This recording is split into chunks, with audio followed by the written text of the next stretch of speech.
it seems to me that what we have here is an innovation. We have a novelty. We have something that hasn't happened in society before. So it's no accident that it creates its own history. It creates its own class of people that are going to go into this medical system. Because that goes along with the fact that it is ahistorical, it is ascientific. So if you look at the appetite that it has for rewriting history, for example, if you look at the Stonewall riots, which is obviously very important in USA gay history and I think wider gay history, this movement rewrites history. It says, no, it wasn't a black drag queen, which it was, he, him, you know, a black drag queen who was at the Stonewall riots. It was, in fact, a trans woman. I mean, that happens to be wrong in any event. The woman who started the Stonewall riots was a woman, a lesbian, Stormé Delavray. So, right.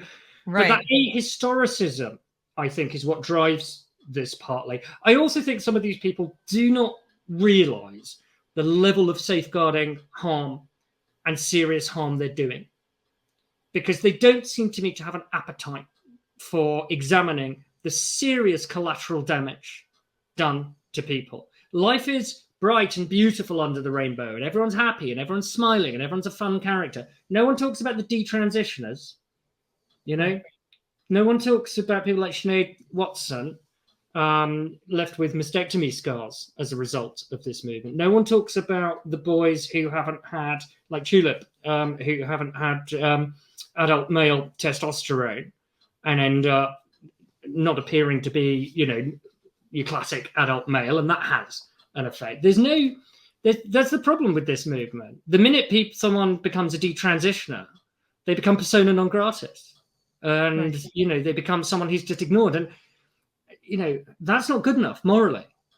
It's not good enough to treat people like you can't really start a movement on the basis of, you know, inclusion and belonging and acceptance and even celebration if you are going to turn around and treat anyone who changes their mind, or even anyone who would be perfectly willing to say, that's fine for you and go on with yourself, you know, but not me, then you're betraying everything you claim to stand for. You're actually exclusive. You're actually quite bigoted.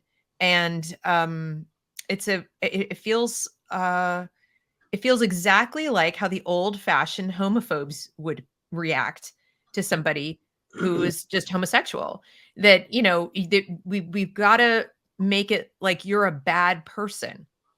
Yeah, for being what you are, if you're not one of us. Yeah, it's a movement with one eye closed permanently, because it only has an eye for happy, inspirational, success story. It doesn't talk about children at gender clinics and something called diagnostic overshadowing, where children learn on the internet not to tell gender clinicians about histories of sexual abuse, for example, or about comorbid conditions. It doesn't have an eye for that. It doesn't have an eye for detransitioners. It doesn't have an eye for vulnerable women in prisons sharing cells with a male body rapists. You know, Professor Judith Butler dreaming up new gender identities in an ivory tower in Berkeley has nothing to say to those women. It doesn't have anything to say to women who lose out in sports competitions. It doesn't have anything to say to women who were told at rape shelters in Edinburgh by the trans-identified male running that rape shelter that people who object to that are big, quote, bigots who need to reframe their trauma. That's a quote.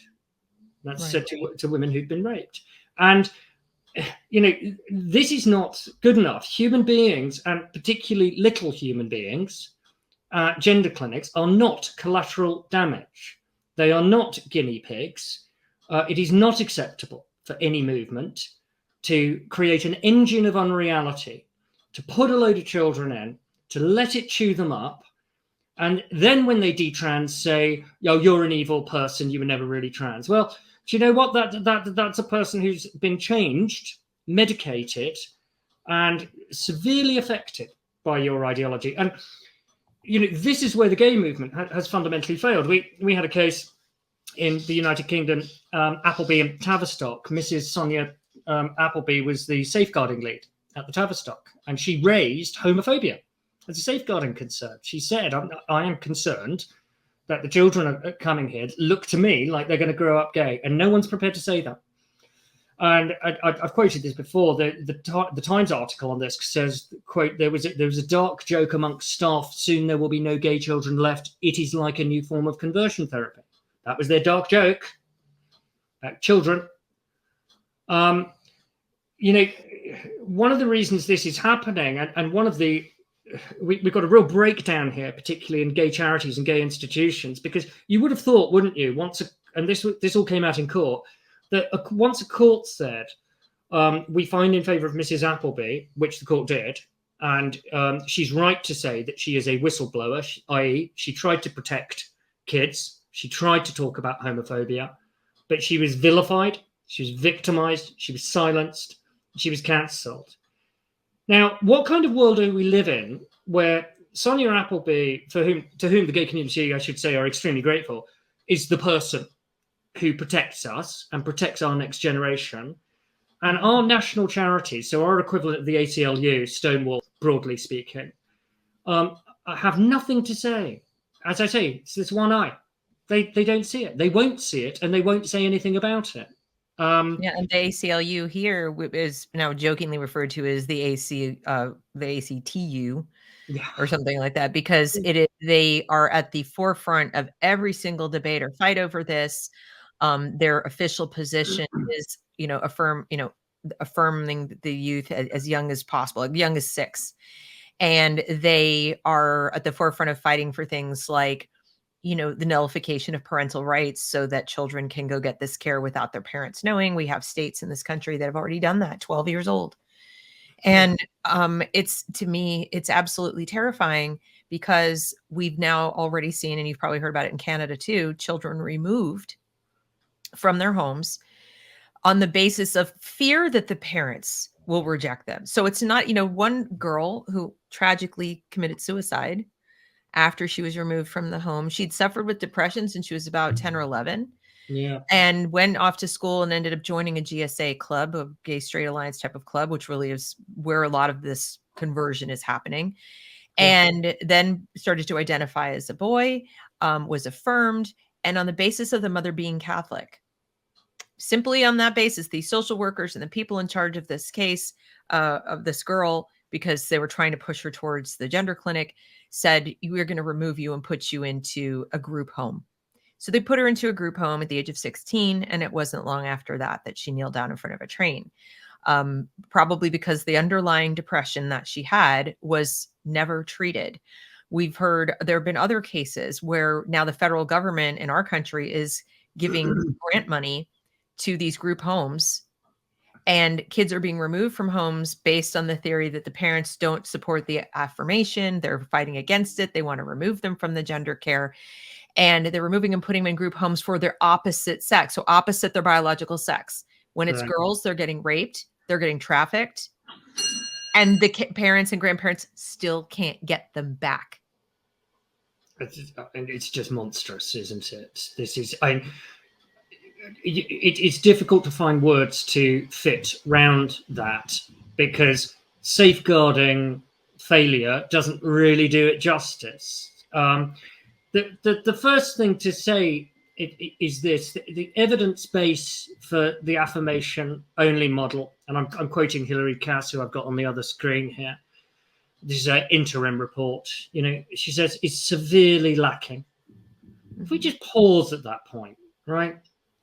We are talking here, as you've just demonstrated, about the most extreme consequences for, little humans who haven't had an opportunity in that case to grow up to be an adult. And we have the state endorsing a radical change in how one treats a particular presentation. Why?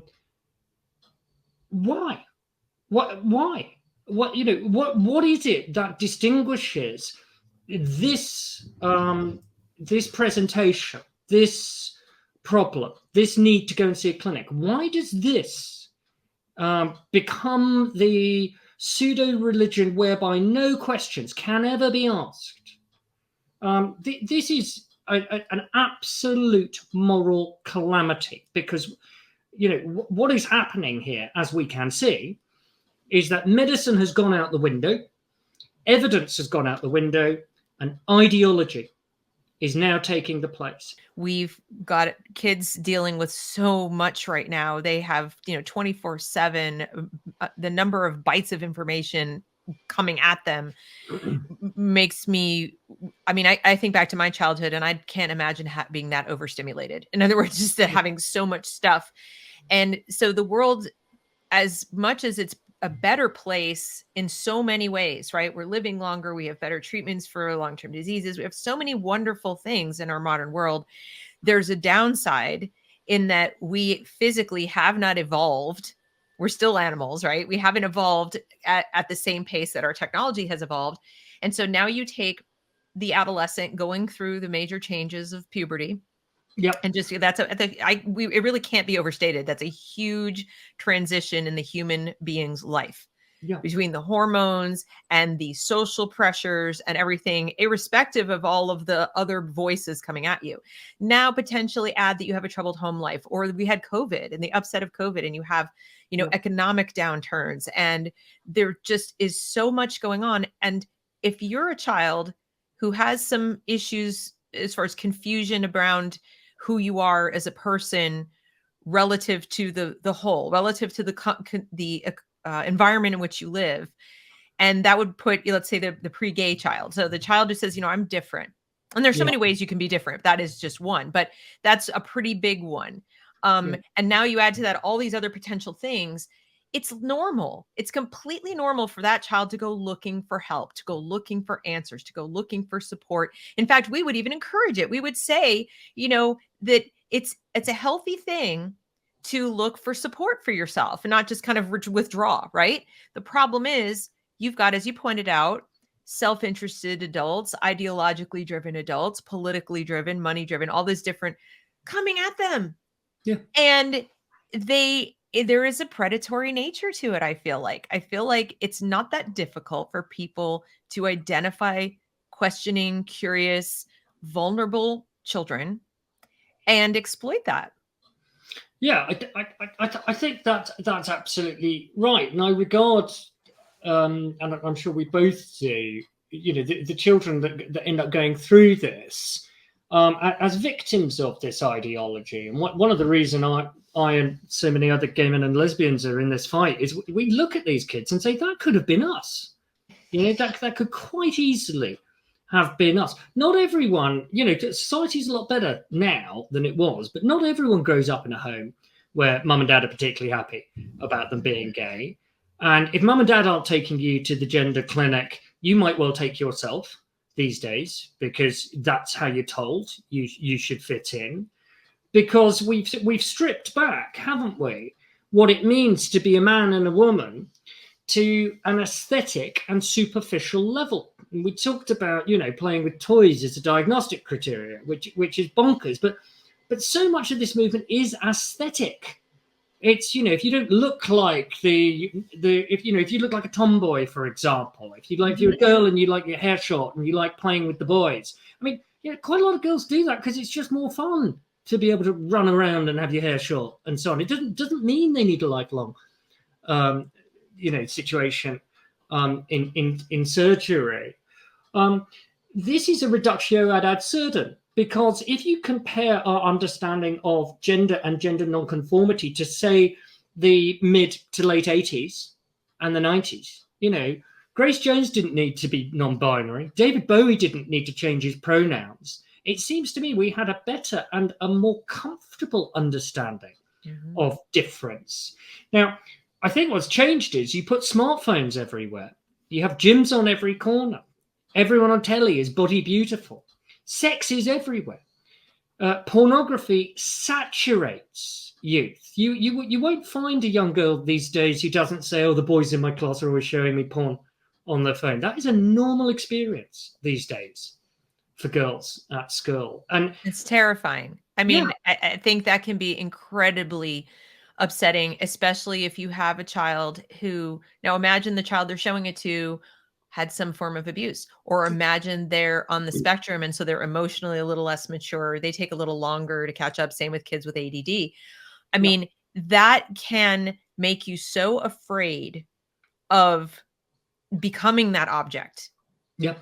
right? That you take steps to hide it. I have even spoken to children I've worked with, as students or even my own children have said that when they first started changing and growing up, they took steps to hide it Yeah. because they didn't want anyone looking or noticing whatever. They were acutely aware of how grown men were starting to look at them. Now, Yeah. I can honestly say, and I was what you might call gender nonconforming. I was a big tomboy. Okay. Sit with the short hair and the whole thing.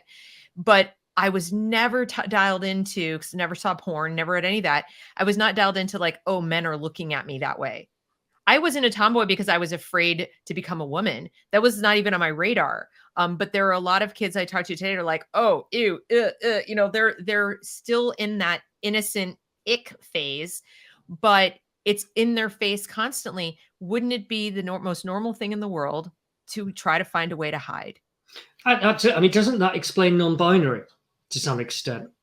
Because the number, when you actually listen and you do that sort of, that kind of intense listening where you hear what they mean as well as the words they're saying, the sort of spaces between the words, quite a lot of people who describe on social media the non-binary experience, which I think is a very strange concept.